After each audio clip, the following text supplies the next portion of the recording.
Et nous par colère des hôteliers et des restaurateurs avec Montoyo, président de l'UMI 66, c'est l'Union des métiers de l'industrie hôtelière des Pyrénées-Orientales. Oui, bonjour Montoyo. Oui, bonjour. Bon, est-ce que 2 jours après les annonces d'Emmanuel Macron, est-ce que vous y voyez, vous, un petit peu plus clair? Est-ce que vous êtes en mesure de répondre aux inquiétudes de tous vos collègues hôteliers et restaurateurs? Non, on est toujours dans le brouillard absolu suite aux annonces du président de la République de lundi soir.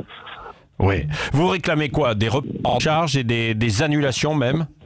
Non, on réclame des annulations puisque là, suite aux déclarations, on n'a pas de date approximative, on n'est pas une semaine près, mais de savoir quand est-ce qu'on va pouvoir ouvrir nos établissements et dans quelles conditions, ce qu'il va falloir distancer les tables, de combien, puisque si un restaurant avait une capacité de 100 couverts par exemple, et s'il doit se retrouver avec 100 couverts, la rentabilité de l'établissement n'est plus le même et les embauches ne seront pas les mêmes non plus pour la saison.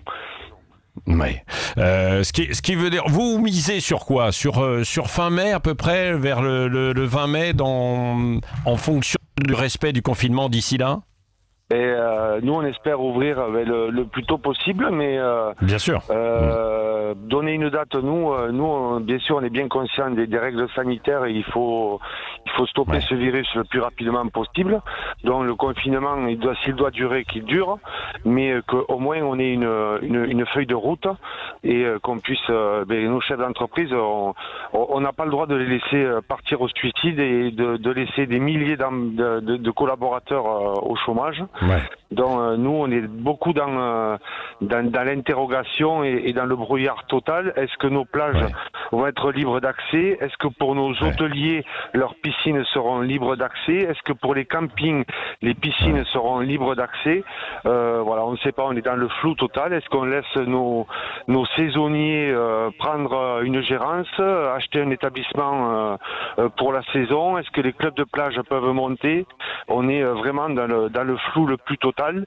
Et en ce qui concerne l'annulation des charges, le président de la République nous en a parlé. Bien sûr, c'est quelque chose que nous réclamons, puisque nos métiers, nous avons été les premiers à fermer.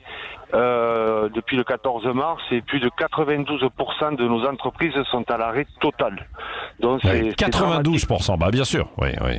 Et le tourisme en France génère plus de 170 milliards. Plus de 2 millions de Français vivent du tourisme directement ou indirectement.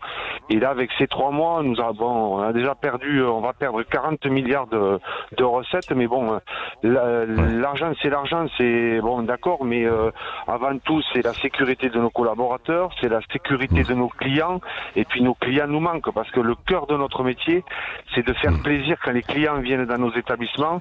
Avant tout, c'est de se faire plaisir et nous, c'est de leur faire plaisir. Et nos collaborateurs aussi sont très inquiets et il leur tarde de retourner au travail parce que le cœur de notre métier, c'est apporter du plaisir et c'est ça qui est magique. Bah, les clients vous manquent et vous nous manquez, Hervé Montoyo aussi. On a tous envie de retourner dans les restaurants, dans les hôtels, dans les bars, évidemment. La et convivialité. on espère que ce sera le plus vite possible. Merci en tout cas d'avoir été avec nous ce matin sur Sud Radio. On va continuer évidemment de donner des nouvelles régulièrement des différentes avancées, notamment aussi pour la saison touristique, notamment pour une date de reprise, et puis notamment aussi du côté des garanties que vous pourriez avoir peut-être aussi sur un plan financier. Merci en tout cas d'avoir été avec nous ce matin sur Sud Radio. Nous sommes avec vous, évidemment.